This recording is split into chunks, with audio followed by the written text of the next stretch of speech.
Today, on episode number 521 of the Teaching in Higher Ed podcast, the myth of the AI first draft with Leon Furze. Produced by Innovate Learning, maximizing human potential.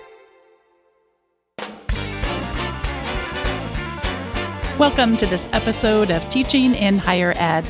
I'm Bonnie Stahoviak, and this is the space where we explore the art and science of being more effective at facilitating learning. We also share ways to improve our productivity approaches so we can have more peace in our lives and be even more present for our students.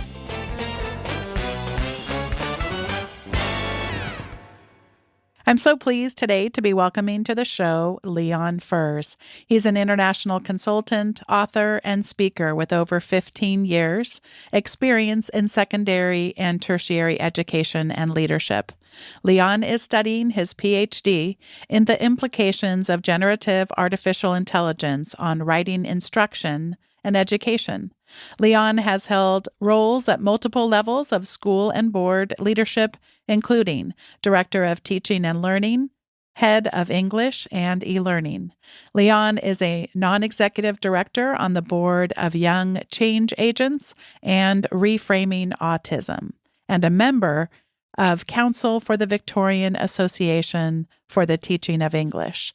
Leon completed his Master of Education at the University of Melbourne in 2016 with a focus on student well-being, leading schools through change, and linking education systems and community. He's published dozens of books, articles, and courses, with his most recent publications, Practical AI Strategies, Practical Reading Strategies, and Practical Writing Strategies, reaching an international audience. Leon presents at state and national conferences and runs online and face-to-face professional learning for schools, individuals, and businesses. Through consultancy and advisory work, Leon helps educators from K through 12 to tertiary to understand the implications of general artificial intelligence in education. Leon Furze, welcome to Teaching in Higher Ed. Thank you very much. Would you start by telling us what your writing practice looked like, let's say 5 years or more ago? What did it used to look like? Wow, yeah. I've been a writer for quite a long time, I guess. I was a writer when I was young. I used to write a lot, but then when I became a teacher, a secondary teacher, I started writing around about 2016, 2017 for that audience. So my colleagues, the State English Teachers Association. So the writing then was very very geared around professional practice and exploring ideas around pedagogy. A couple of years after that, I started to dabble with fiction. So I've written quite a bit of short science fiction, speculative fiction, and I've always enjoyed doing that. And then over time, expanded out to writing longer books. All the books are nonfiction. So again, moving back to that kind of teacher professional practice and pedagogy areas. I haven't managed to pull off a full-length fiction book yet. Although I think I would love to do that one day, but I'll stick to short fiction for now. And as you think about writing as someone who writes yourself, as someone who teaches others to write, what are some of your concerns about the value that education tends to place on the ability to write? Yeah, as a former English teacher and a writer myself, it does pain me a little to say this, but I think that we put writing on a pedestal in education, both in K-12 and higher education. It disadvantages a lot of students for whom writing isn't natural. It's not something that they're confident with. And it really means that we don't capture those students, their knowledge, their skills. We prioritize writing a lot. We treat it as the ultimate endpoint. And I think that disadvantages both the students and also the act of writing because it minimizes writing to being just an assessment outcome. And now, as if that wasn't a complicated enough thing for us to start with, I'm going to just pile one more easy topic on there and layer on. Could you share a bit on how AI has started to change these conversations about the value of writing? Yeah, I started my PhD in generative AI and writing instruction in November 2022. So 2 weeks before ChatGPT was launched was the official start date of my Wow, PhD. My incredible. supervisor and I were talking, we were saying, these technologies, they're out there, GPT-2, GPT-3, and they're going to come into the classroom. They're going to really impact education and particularly writing instruction over the next 3 to 5 years. And then 2 weeks later, ChatGPT came out and we said, hold on, I think we need to shorten this timeline. It's probably going to be months, not years. And we've seen that since November 22, huge kind of narrative in the public sphere around the threat to writing, the threat to education more broadly, English and essay writing really specifically. And I think that a lot of that comes from that idea that writing is just an assessment practice. So the biggest threats that I've seen from AI in regards to writing is that it it challenges those notions that students need to be able to write well in order to express their knowledge, because now we have a machine that can write as well as, if not better than, a lot of people. I think that really has given us in education, both in K to 12 and tertiary, perhaps an invitation to change assessment practices, to shift them away from being primarily writing in focus, and also to rethink why we actually teach writing. And you have come up with this idea of the myth of the AI first draft in terms of some of the concerns that have started to emerge as the technology continues to emerge. Could you describe this myth? Yeah, sure. It's really from my observations in how educators were talking about these technologies and how ed tech and technology developers were pushing these technologies. A lot of the initial use cases I saw for generative AI were talking about getting students to create their first drafts with AI. I even saw this coming from the big developers like Microsoft. They put out a video around accessibility and using Copilot if you have disabilities. And this narrative of creating a first draft with AI is problematic for me because it devalues what I think a first draft is for. I think the first draft really is the opportunity to just dump ideas down on the page. It's an opportunity to clarify your own ideas, to synthesize things that you've pulled in from other places. It's an opportunity to create knowledge, and just offloading that section of the writing process to I think minimizes the importance of the draft. The other thing is it shifts the focus from the purpose of writing again towards assessment as an outcome or an endpoint, because it says, okay, the important part is not the first draft. The important part is the thing that you create from the first draft. So let AI do that unimportant first draft work, and then you do the really important bit of actually submitting an assessment piece, which I think is totally backwards. And talk a bit more then if the purpose of writing isn't to assess one's learning, then what should be or what could be the purpose of writing? I've always seen writing as a creative act rather than an act of, I don't know, performance or repeating things that you've learned in the past. If I'm reading something, if I'm studying, for example, like with my PhD studies, I'll take a lot of notes, I'll synthesize a lot of ideas from other people. But when I write, it's really to solidify my own knowledge and to then create something new and interesting. I think that kind of creative aspect of writing is true, whether it's analytical writing, persuasive, creative, or imaginative writing. So for me, the purpose of writing is not just to show knowledge that you've gained along the way. It's actually to turn that knowledge into something new, whatever form that ends up being. It's interesting as you're sharing, because I'm thinking about just the writing I've been doing in the last 48 hours. I belong to this group of people who it's a special interest group, part of a professional association that I belong to. And someone sent out information about Google Notebook LM, and I was experimenting with it. And for those listening who may not be familiar with it, you can upload rather large text files to it. You can also upload PDFs. And rather than go out to a large language model like a ChatGPT or Claude or one of those, it's basically like creating your little small I mean, relatively speaking, a small language model. So I got very intrigued by this and also was procrastinating grading. So those two things really just threw that sweet, sweet special sauce to get me to spend a lot more time on this experimentation than I normally would have. But I uploaded all of the artificial intelligence episodes transcripts that I've done on teaching in higher ed, as well as some of the milestone episodes, episode 100, 200, etc., and also ones about assessment and grading.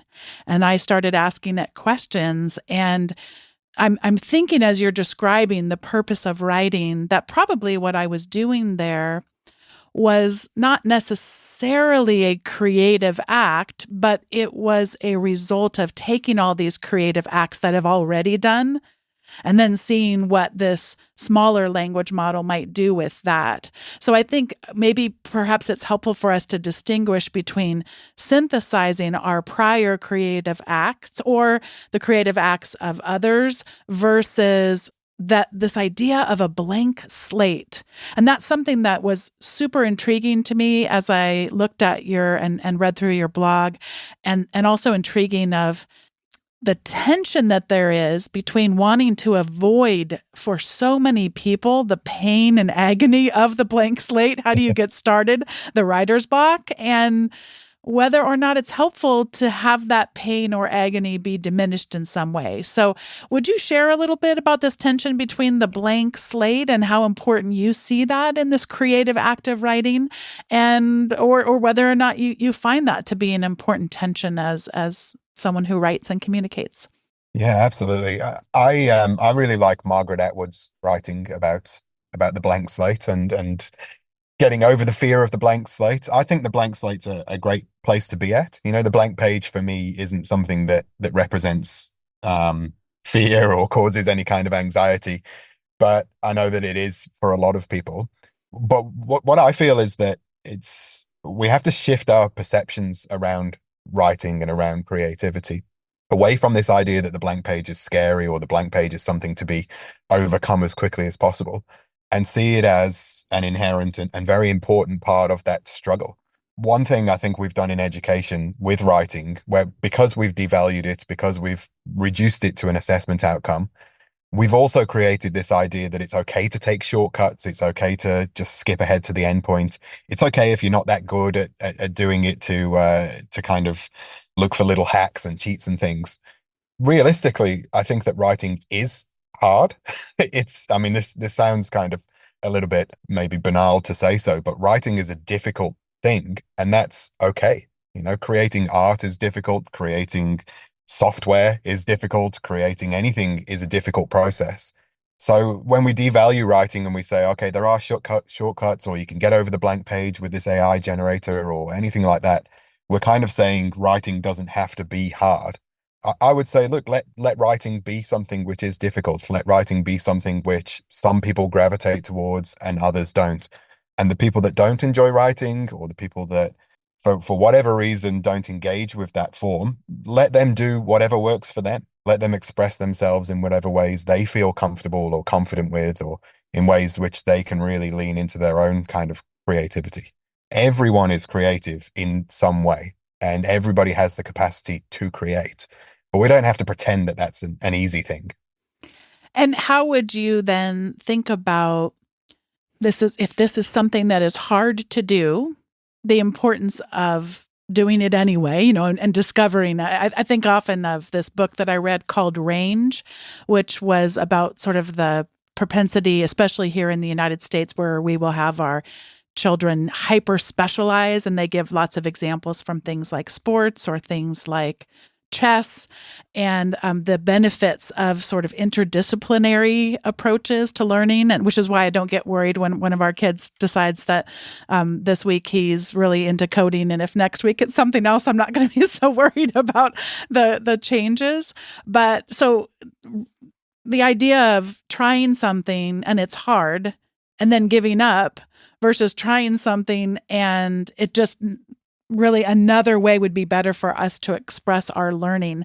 I guess what I'm trying to ask is, to what degree is it that we might encourage others to do things even though they are hard, versus what comes when we open up the freedom to demonstrate our learning using alternative approaches.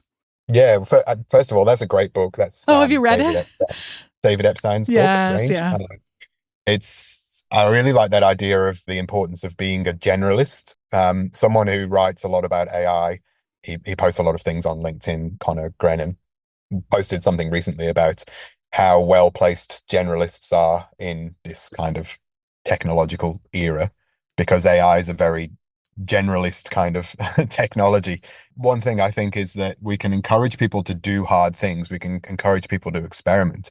I think fundamentally that should be part of K to 12 education, to give students the space and the time to experiment, to find what areas they gravitate towards, to find what areas they need to push at a little bit more. We need to provide opportunities for people to find things hard, to persevere, and to see if they come out the other side. And some people will find some things hard, and eventually they'll come to the conclusion that it's not for them. I can't kick a ball to save my life. I grew up in England, very big on football, soccer. I spent countless hours out on the field trying to kick a ball in a straight line and could never achieve it. Moved to Australia, where Australian football is very popular. Different shaped ball, still can't kick it. Still And can't. now I've decided that kicking a ball is just not for me. Mm. But there are other skills that I've worked at over time where I have seen improvements. And that's, given me that little boost. It's given me the encouragement, and I've been able to lean into those skills. So why we seem to have this assumption in education that, first of all, everybody needs to be equally good at some things, and then to really quickly specialize into very niche areas, it's beyond me. I'm not sure why we do that. Yeah, I'm thinking about as I reflect on my own successes, I put that in air quotes, and then certainly a lot of challenges as AI continues to emerge and be more universally adopted.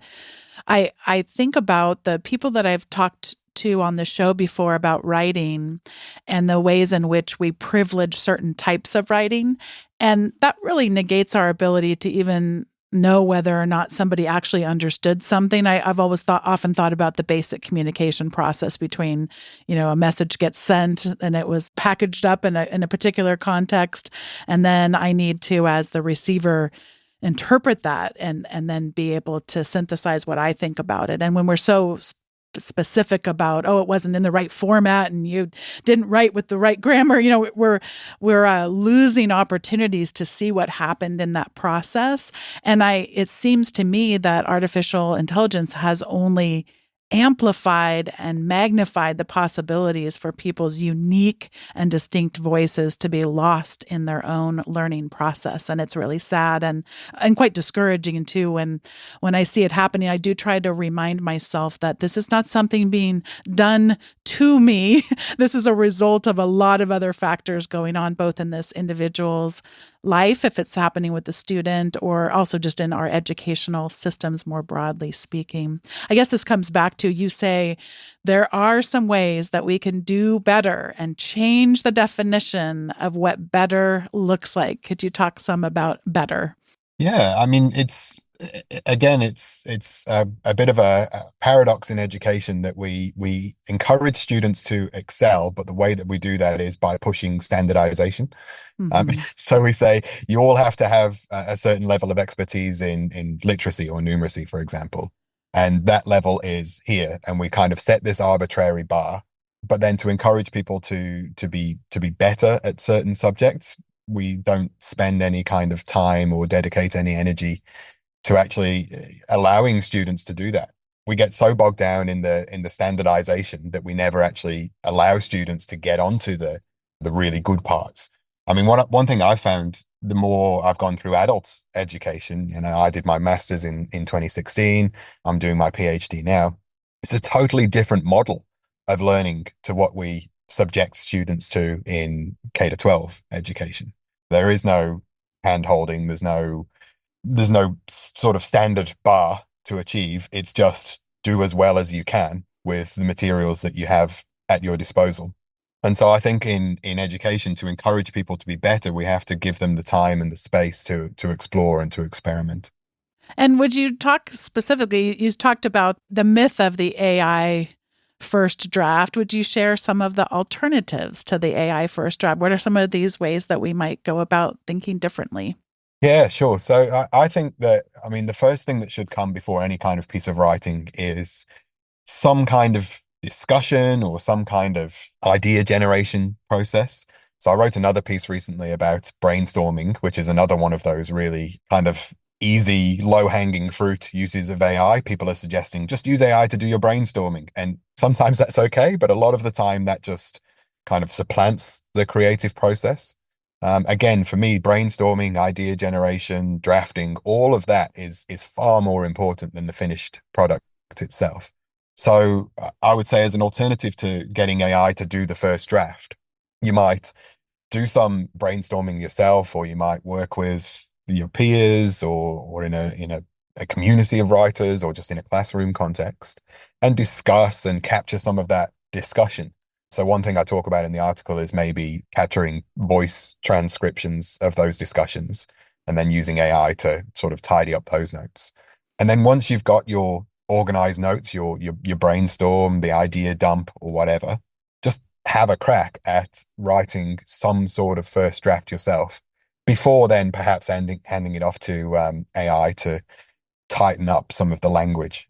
I think that the thing that AI is really good at is the kind of functional spelling, punctuation, grammar, all of that end of the writing process. So, let AI take care of that stuff, but reserve the idea generation, the creativity, the synthesis of ideas. That can be something that we still do.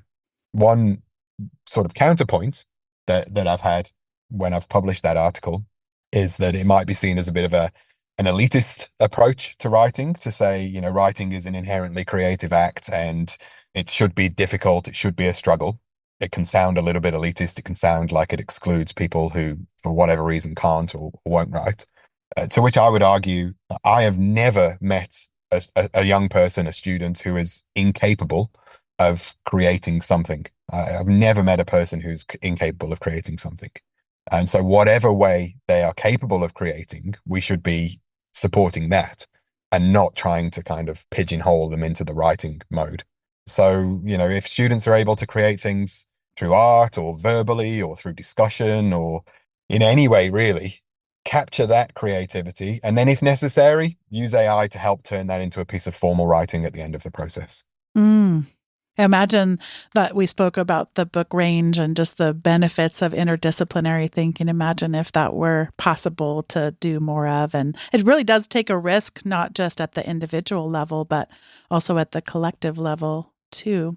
Would you speak a little bit more about what these alternatives might look like inside of an individual class? How would we create the trust that is necessary for somebody who doesn't have a practice of writing to consider brainstorming without jumping straight to what may seem like the solution of AI? Mm. Trust is probably a good word to use here, I think. I think we've broken a lot of trust in education when it comes to assessments, writing, high stakes testing, and all of those areas, because we have, in effect, said the point of assessment is to achieve this outcome. And as I said, with standardization, we've set an arbitrary bar and said you must be this literate in order to pass this course. You must be X, Y, and Z. And that doesn't create an environment of trust in the classroom. So I've been writing a little bit recently around other approaches to assessment. So things like ungrading, removing that final grade from an assessment task, removing the end point, essentially, authentic assessments and performance-based assessments or programmatic assessments that run throughout an entire course. And I think all of these kinds of alternative methods of assessment, they shift the focus away from the endpoints and hopefully encourage students to see that it's the journey of learning is the more important part than just the outcome at the end. And like I said earlier, some students will gravitate towards writing. Some students will enjoy writing and will do well and will maybe struggle through and become excellent writers. That's not for everyone. But if we can shift that narrative around the endpoint, around the assessment goal, then maybe we can allow people to take other journeys to get to the same point. Before we get to the recommendations segment, I just wanted to ask you a question about the other side of this equation. We've talked a lot about the writer, the creator, the thinker, the creative person. What about the person who is either assessing their work or perhaps even in an ungrading model, just facilitating some parts of that process? I'm very concerned about the ways in which we talk about students' use of AI as immediately will go to cheating. But when professors, faculty members would use AI for grading purposes, that doesn't seem to be met with the same idea that the word cheating tends to bring up for us. So, any reflections for us on the use of AI on the other side of the equation for assessing work? Yeah, probably more than we've got time for. I was imagining that as I. This is a very contentious issue, isn't it, at the moment? And Yes. look, we're in the same position as you are in the States. So here in Australia, we have a teacher shortage. We have huge issues with workload and burnout. We have issues in just getting kids into the classroom, as well as finding teachers to put in the classrooms. So you can see how this is a perfect storm Mm-hmm. for this technology to be seen as a way through and a way out, perhaps. And there are already working parties across Australia that are exploring things like teacher workload, can AI be used for assessment purposes, and so on. I mean, sort of reading between the lines of your question, if we're going to accuse students of cheating and then allow professors or educators to use the technology for assessment, that's hypocritical and probably quite condescending as well, because it says, okay, we're the adults, we can use the technology responsibly. You're the kids, you can't. And I have some real problems with that. I also have some problems with it from a technological standpoint. So I think that these technologies, as they exist now, are fundamentally incapable of making qualitative, values-based judgments about text. They are predictive text models.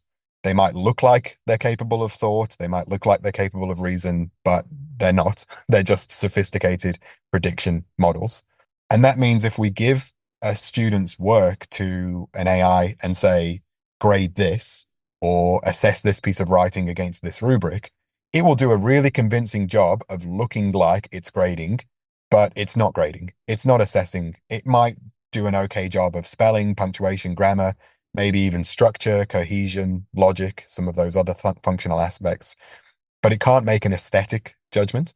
It can't tell you if a piece of student's creative writing is beautiful or worthy or any of those kinds of subjective things that we might be looking for in a student's writing. It can tell us if an analytical piece of writing is clearly argued, but it can't tell us if that student is engaged with the material on a personal level because it doesn't know what a person is. It doesn't know anything. In fact, it's just predictive text.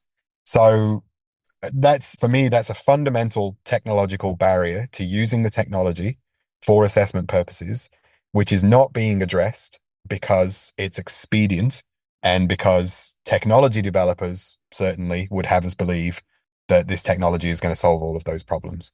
And the other side of it is this is students' intellectual property. I have huge problems with software that already exists where educators have been encouraged to just dump students' intellectual property in for the purposes of things like plagiarism checking. And these companies are now worth billions of dollars. So, this is just another way for technology companies to profit from student intellectual property, which, yeah, I'm not particularly enthusiastic about. I'm not sure if that came across. Um, I think there are reasons that we might want to investigate AI for assessment purposes, workload included, but we can look at students using it for self-assessment. We can look at students using artificial intelligence to help improve their own writing before submission. Ultimately, a human needs to discuss the value, the aesthetics, and some of those subjective qualities of the writing because an AI language model can't do that. Wow, for someone who said that was a whole nother conversation, you sure did get a lot in there in a very concise way. Thank you so much for those reflections and for bringing so many of those things to light. You're welcome. This is the time in the show where we each get to share our recommendations, and you were almost talking about mine in that not by its brand name, but I've really grown accustomed to using this new app called Whisper Memo. I will tell people as a cautionary note, there are a lot of apps out there that talk about something called Whisper. Whisper is just a way of taking audio when you talk, making that into text. But so this is, you want to specifically look for Whisper Memo is the one that I'm talking about in the App Store. And why I like it is that both on my Apple Watch as well as on my phone, I can just press a button or tap on a complication and begin speaking.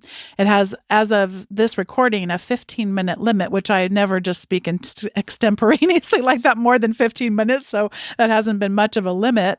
And it's using artificial intelligence to essentially create a transcript of what I'm saying. What makes it distinct from other similar services is that it will very intelligently put in the paragraph breaks and makes it that much easier when I go back to look at what I was saying. It just makes sense of it and shortens that process a little bit for me to go back to it. They also just came out with this feature where if I say something like, remind me to do this, it'll put a little notification on my phone on the lock screen until I check it off. So it's got like kind of a neat little just capturing ideas and thoughts and brainstorms that I have throughout the day. If it's a longer thing, then it'll put that into paragraphs, and then you can set it up to email yourself, or I actually have a special email address for another app that I use called Drafts.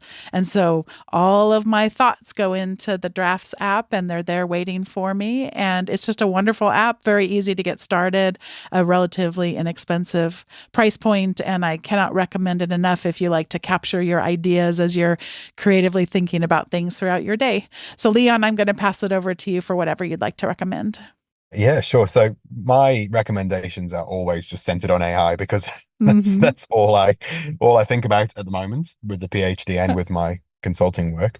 And just recently I finished a book by an author, Marek Kowalkiewicz, and I've probably butchered his name, which I apologize, Marek. I've actually spoken to Marek in the past as well on a Zoom call, so I should be able to pronounce his name. But his book is called The Economy of Algorithms.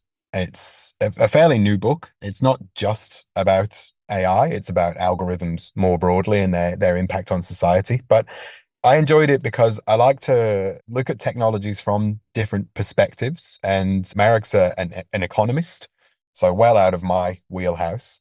And the book just gives a really nice kind of, first of all, an introduction to what algorithms are, a bit of history of algorithms, what it means for social media technologies, generative AI, and AI more broadly, and a whole range of other technologies. But then he also starts to explore the impact that algorithms have on day-to-day life, the ways that businesses might approach algorithms, the way that governments and sort of entire societies might approach algorithms. It goes from a beginner's level through to a quite advanced academic level. Marek's a professor in a university over here in Australia. It never gets really bogged down in that kind of academic theory. It's very approachable all the way through. It also And looks like it has the best subtitle of any book I've seen in a very long time, AI and the Rise of the Digital Minions. That's just perfect. yeah, the digital minions, and that's an idea I think he started playing around with a few years ago and has just kind of expanded on this. But the idea of treating these technologies as digital minions, not anthropomorphizing them, not pretending that they're some kind of revolutionary force or some force of nature, but just treating them as what they are. So, I found that a really nice approach to talking about algorithms. All right. Did you have anything else you wanted to recommend? I wasn't thinking of this, but I'm just going to segue on from your Whisper memo and just say that the one I use, the version of the software that I use for that is called Otter.ai. Mm-hmm. And like you said about Whisper Memo, it's a really capable transcription software. I've got a license, so it is unlimited, and I ramble on and on and on for hours in voice memos. So I record voice memos if I'm out for a long run or if I'm driving somewhere. In Australia, I do a lot of driving, maybe 4 or 5 hours of driving to get to somewhere where I'm working. So I record hours of voice transcription, and Otter captures it really well. It provides the little summaries, it kind of does the structuring and all of that kind of things. And I often take the transcripts from Otter into Claude 3, which is Anthropic's most powerful AI language model, because Claude is really good at parsing language, much better than ChatGPT. Sorry, that was two recommendations in one. No, I loved it. This is so And Otter. good. You're of all the AI episodes that I have done, and I think I'm nearing 20 now, you're the first person to even speak about Otter AI, which really surprises me because I know that is rather prolific. When it started, I don't want to say it came out because I know it's been out for a while, but I think more people started using it. It must have a default feature or otherwise confuse people when they sign up because then they end up having their minions go attending all their meetings for them. And it created Yeah. all this chaos at my university with like thinking people were doing this intentionally and they were not necessarily always wanting their little minions to go attend every meeting they were scheduled to be at. I was in a breakout room with two of these Otter AI bots and we didn't have a lot to say to each other. So I would love actually if you'd share even a little bit more about, I mean, I guess you talked about the summaries and all that, but if you know anything about this calendaring function, that if this has happened in Yeah. any of your contexts, So I'd I love to turned hear it about off that. Okay. for exactly that reason. I'm on a few boards. I've got three non-executive board roles, and in one of them, I was joining a board meeting for a not-for-profit young change agents, and my Otter AI joined alongside me. I was just audio calling in because I was driving, so I didn't see it join. And the board chair noticed a few minutes into the meeting that this extra Leon was in the room and said, "Hey, what's going on? I think this meeting's being recorded, and we don't do that. Can we turn it off?" And nobody could get rid of the Otter AI. I had to No. pull over and go to a service station and log out of the meeting, go to the Otter website, turn the feature off, turn off the auto join, and then log back into the meeting because nobody could physically kick it out. So I think that they've changed now, and it's off by default, and you have to opt into that. But it will join Google Meet, Zoom, Microsoft Teams, Skype. It'll join pretty much anything. It's very proactive little AI chatbot. So yeah, if you do use Otter AI, just make sure that it's not sort of ghosting into meetings on your behalf. It will actually also join meetings even if you don't. So yeah, I've had meetings like you said where the person doesn't turn up or they're running late, but their Otter assistant is there sort of quietly sitting in the corner recording. And before we close out the episode, you talked about rambling on and on. I was making some assumptions that I'm remembering what it was like to do my doctoral research and how time intensive that is. But are there other things besides your doctoral research that you're rambling on and on about that may be helping other people spark a little creativity of how they might use something like Otter AI? Yeah, sure. I mean, I use it for a lot of my article writing on my blog. Mm. So you mentioned the myth of the AI first draft. That was drafted on a run. I live on a farm, just for context. I Huh. live on a farm about 35 kilometers from the nearest town in regional Australia. So nobody can see me doing this, which is important. But if I'm out for a long run for a couple of hours and I've got my AirPods connected to my Apple Watch, I can record voice memos straight onto my Watch. And I often dictate entire draft articles. Um, Wow. so, I mean, for me, this is just part of my writing process. And this doesn't work for everyone, but when I write, I sort of visualize what the writing looks like as it's kind of unfolding in front of me. So as I'm out for a run, I can visualize paragraph by paragraph and just kind of verbally rattle off a lot of content. And then to take that recording and run it through Claude with a very specific prompt. So I've got the same prompt I use every time, which is something along the lines of, I will upload an audio transcript of an article. You will retranscribe the article, correct any obvious transcription errors or repetitions, but otherwise do not change the language.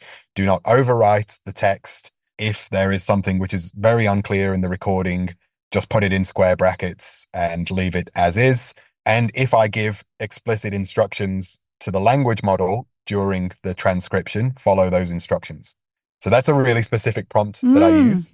I paste that into Claude and then it says, okay, yep, sure, I'll do that. And then I paste in the transcript.